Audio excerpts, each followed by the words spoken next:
राधा वल्लभ श्री हरिवंश श्री जी की अत्यंत कृपा से हम सभी भक्तजन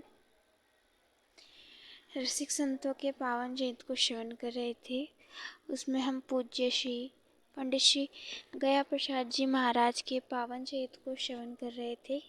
कल तक हमने श्री जी की कृपा से श्रवण किया कि गया प्रसाद जी ने अपना शिक्षा अध्ययन पूर्ण किया। उसके पश्चात श्री पंडित जी का विवाह हुआ। उसके बाद विवाह होने के पश्चात उनकी संतान हुई जिनका नाम सिद्ध जी पड़ा, क्योंकि सिद्ध बाबा के आशीर्वाद से हुआ था। तो यहाँ तक का कल हमने प्रसंग सुना था। श्री पंडित जी के स्वभाव से सभी प्रसन्न रहा करते थे।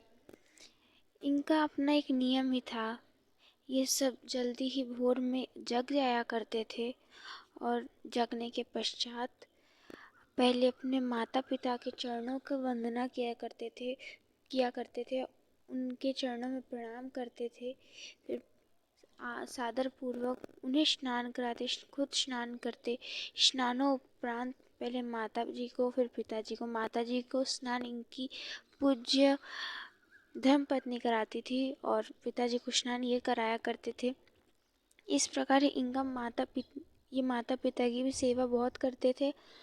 स्नानों उपरांत पहले माता पिता को भोजन पवाते, फिर खुद ये दोनों भोजन किया करते थे।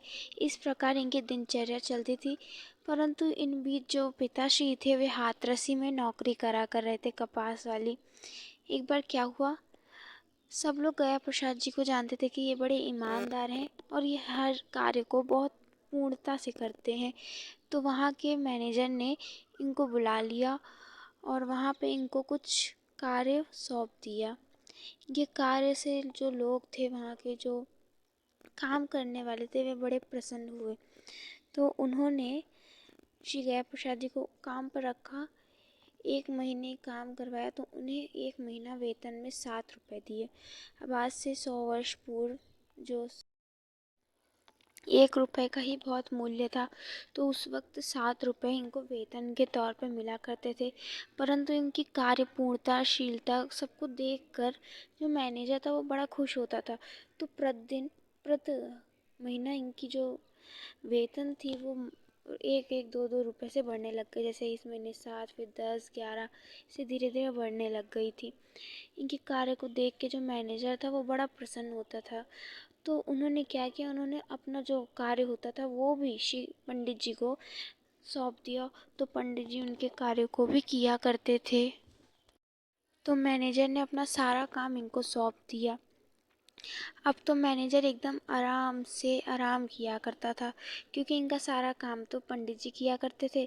कभी कभार मैनेजर आया करता था और देख लिया करता था कि पंडित जी कार्य कर रहे हैं, परंतु पंडित जी इतने ईमानदार, अपने कार्य के प्रति इतना सुंदर कार्य करते थे कि मैनेजर खुश हो जाया करता था।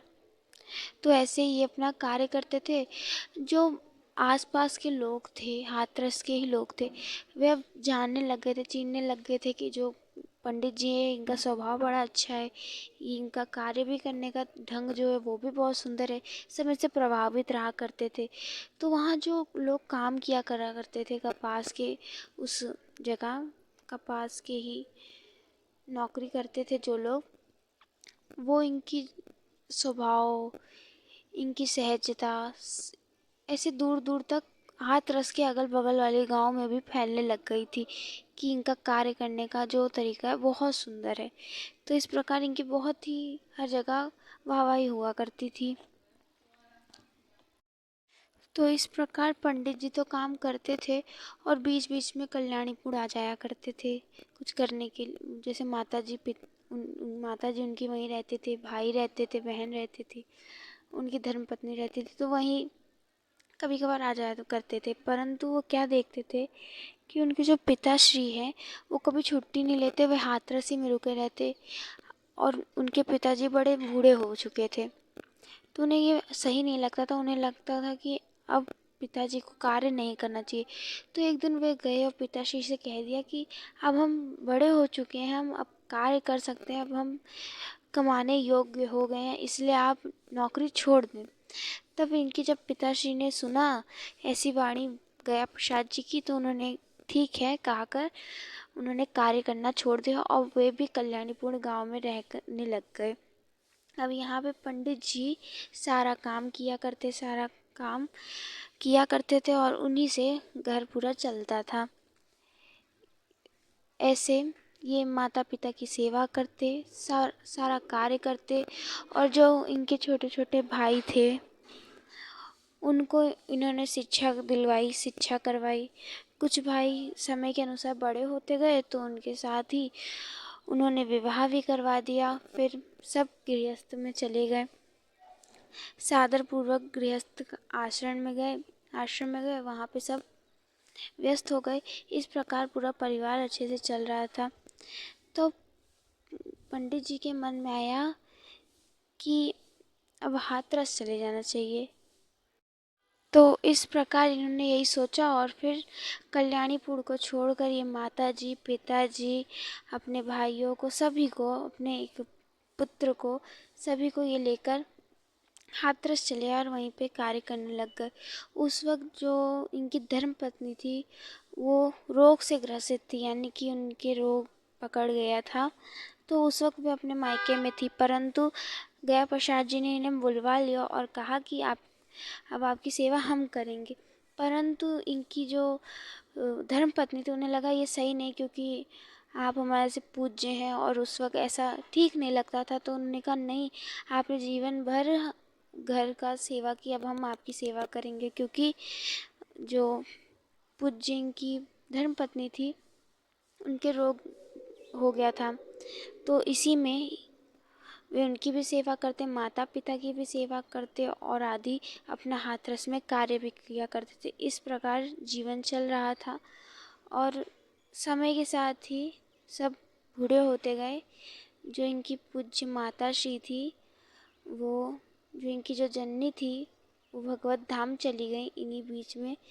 तो अब केवल परिवार में ये बचे, इनके पिताश्री बचे, इनके भाई बचे। इनके एक भाई थे शिवनंदन जी, जिनको शास्त्र बहुत अच्छे से आता था। तो वे ज्योतिष शास्त्र के कार्य के लिए दिल्ली में चले गए। तो इस प्रकार यहाँ पे गया प्रसाद जी, उनके पिताश्री, उनके भाई और धर्म पत्नी यहाँ हाथरस में रहने लग गए और सारा कार्य होने लग गया। पूज्य माता जी इनकी भगवत धाम चली गई। अब पिताजी की ये सेवा किया करते थे। जब माता जी थी तो चल नहीं पाया करती थी, तो उनकी भी सेवा बड़े सुंदर ढंग से किया करते थे। माता पिता को रोज प्रति स्नान कराना, स्नान के बाद माता पिता जी को खिलाना, आदि आदि कार्य।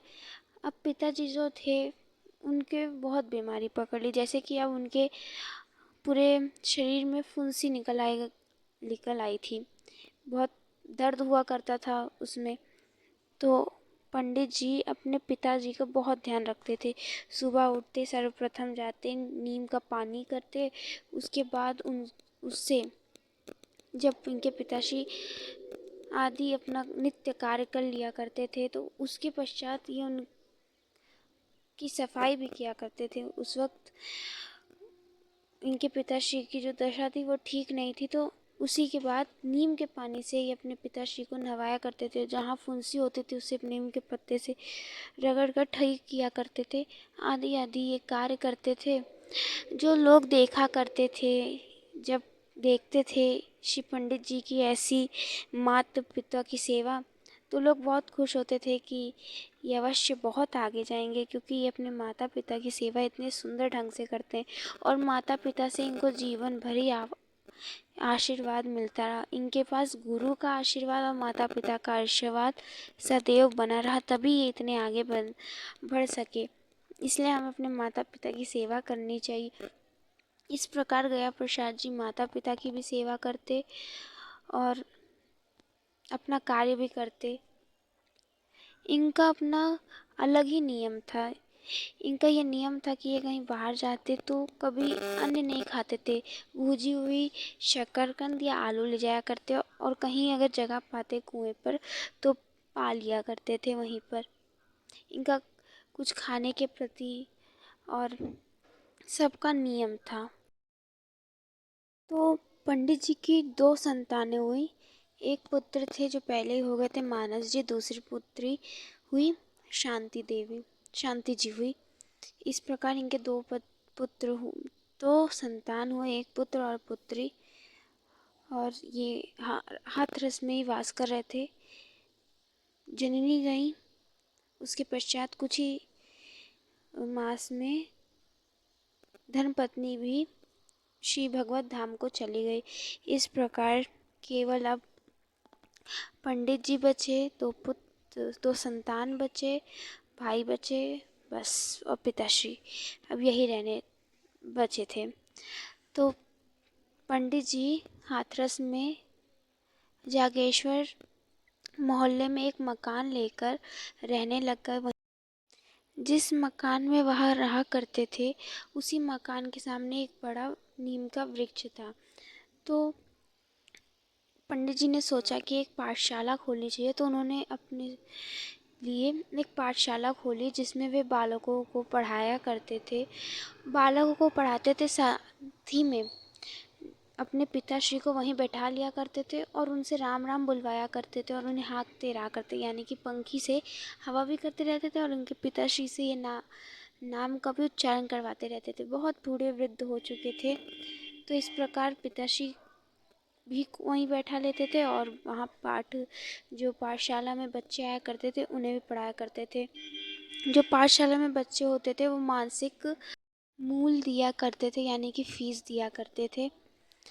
तो कुछ विद्यार्थी थे जो दिया करते थे, परंतु कुछ होते थे जिनकी आर्थिक स्थिति ठीक नहीं थी, तो उनसे गया प्रसाद जी कुछ कहते भी नहीं थे। जो बालक दे दिया करते थे उनसे ले लिया करते थे, जो बालक नहीं दे पाते थे उनसे नहीं लेते थे। तो और उनके पैसों का करते क्या थे, पंडित जी उन पैसों को जाते वहाँ से चिरौंजी और आदि सामानों को खरीद लाते और भगवान को प्रसाद लगाकर सब बालकों में बांट दिया करते थे। यानी जो पाठशाला में पढ़ाते उसके पश्चात जो मिलता धन, उससे कुछ वस्तुएं खरीदकर भगवान को भोग लगाकर सब में बांट दिया करते, सारे बालकों में ही बांट दिया करते थे। और पंडित जी का तो कहना यह था बालकों से कि जो बच्चा हनुमान चालीसा जी का पाठ करेगा और ज़्यादा पढ़ाई में मन लगाएगा उसे प्रसाद ज़्यादा मिलेगा। इस प्रकार ये बड़े हंसमुख व्यवहार से सभी बच्चों के संग रहते थे और उन्हें अच्छी शिक्षा प्रदान करते थे। जो भी इनसे पढ़े थे वो आगे चल के विद्वानी हुए, अच्छे जगह गए। इस प्रकार ये भी कर रहे थे। एक इनका स्वभाव का परिचय मिलता है। घर में केवल यही थे तो भोजन आदि भी यही बनाया करते थे। तो सब में भोजन चला जाता था, परंतु क्या होता था, आखिरी में 2 ही रोटियां बची करती थी या फिर 1 रोटी बचा करती थी। तो पंडित जी के लिए सब्जी नहीं बचा करती थी, साग नहीं बचा करती थी। तो पंडित जी क्या करते थे कि वो 2 रोटी लेते थे और उसमें पानी डाल के उसको भिगोकर आखिरी में खा लिया करते थे। अब उनकी क्या सोच थी, वे सोचते थे आज भगवान की अति कृपा है जो ऐसे पाने को मिल रहा है। वो लोग क्यों ऐसा वो कहते थे, वो इसलिए ऐसा कहते थे क्योंकि आज हम संयम से खा रहे हैं, ज़्यादा साग भी नहीं, बस खाली स्वाद का भोजन मिल रहा है। बड़ी ठाकुर जी की कृपा है, आज तो बहुत कृपा है। इस प्रकार वो जो सत्संगी व्यक्ति होते हैं वो हर जगह अच्छाई को देखना चाहते हैं। बुराई तो सब देखते हैं, परंतु एक सत्संगी ही व्यक्ति होता है जो हर जगह अच्छाई देखता है। वो सोचता है ये प्रभु का अच्छा विधान है, हमारे लिए अच्छे के लिए किया।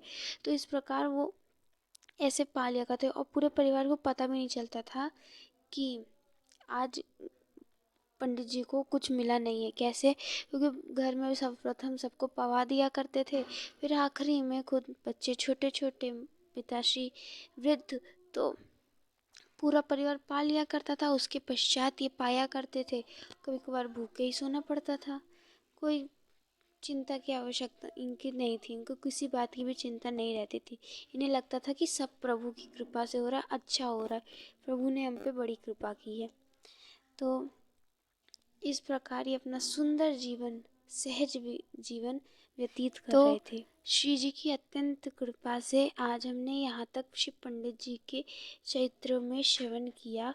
कल श्री जी की कृपा से पंडित जी का चरित्र में और बहुत सुंदर ही प्रसंग श्रवण करेंगे, जब पूज्य पंडित जी के पिताश्री के अंतकाल में जब साक्षात भगवान राम लक्ष्मण जी के दर्शन हुए थे। कल के प्रसंग में ये श्रवण करेंगे।